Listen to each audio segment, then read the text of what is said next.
Okay, this is the second video looking at Onto Richmond 2 GMT Games. We're playing the Grant Takes Command scenario with the Shenandoah extension from Stonewall in the Valley. Now, the first turn is effectively the Union have got a bit of a jump on the Confederates. We've only played to the end of the action phase here. There's a couple of things the Union can do.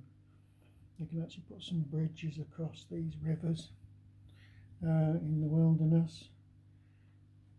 So that'll basically, even if the weather does turn awful, you'll still be able to ford the river. Anyone who's seen my Long Road to Gettysburg playthrough, you know what I mean about rain. That game was ruined entirely by the fact that it rained all the time. I notice in the now in the standard rules 1.5 you can actually build bridges over major rivers now, so that was something you couldn't do originally. We can only do it at fords as far as I can remember. Anyway, so what's happened? The Union Army, they got the advance. The first 6 initiative rolls go straight to the Union. The Confederates aren't allowed to roll for them. Now, that was great, apart from the fact that there was a cavalry unit blocking the main road out of Culpeper, and that was the last one to move, so that caused a complete blockage of the Union. So they didn't really get as far as they hoped to, even though their cavalry has made an extensive penetration into the wilderness area. We've got units from the 9th Corps that are force marched all the way down from the north. They're just arriving. The cavalry unit here, they took a fatigue level 3 just to knock the Confederate fort, unoccupied fort, Montford's Ford, out of the game. The Confederates have abandoned the other fort here on the Raccoon Ford as well. They've also left open Orange County to Union columns from the north here across the Rapidian from reaching Orange Courthouse and getting the victory points for that.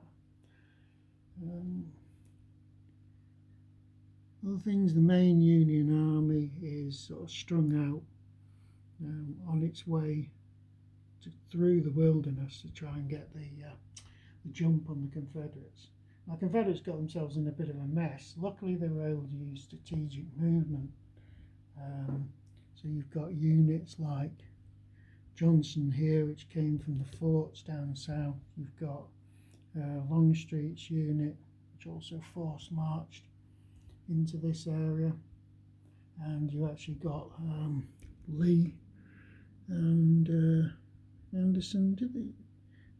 No, they obviously didn't get a force march, whereas I think Ewell's Corps did. I can't remember. Anyway, it doesn't really matter. So the Confederate units are sort of heading to cut off the Union from breaking through the wilderness. They've effectively lost the Rapidian line, but that river line, they'd never hold that against the strength of the Army of the Potomac. Other things, it's been fairly quiet down south. Most of these Confederate units are pinned, they can't move. There was some Union cavalry way over there on the peninsula, which has made a little move, but sort of threatening maybe these objective hexes, the ones with the red like counters on them.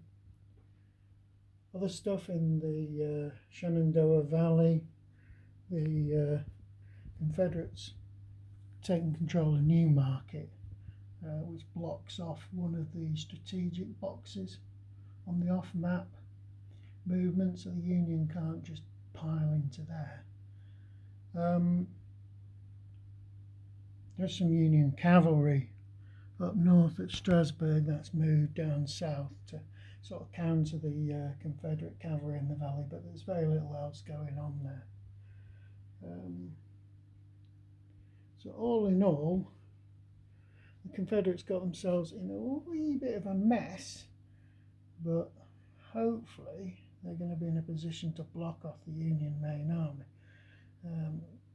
which they did historically, but you're going to end up fighting in the wilderness, which is not a good idea. It's not called the wilderness for nothing, mainly because, all right, there's roads going through it, but there's lots and lots of hexes which have no road going into them, so the zones of control don't stretch into those areas. So it's a difficult area to penetrate, and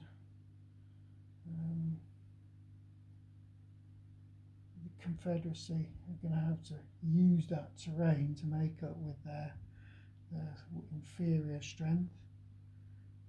Got some cavalry over there that moved away from Fredericksburg, and that's about it.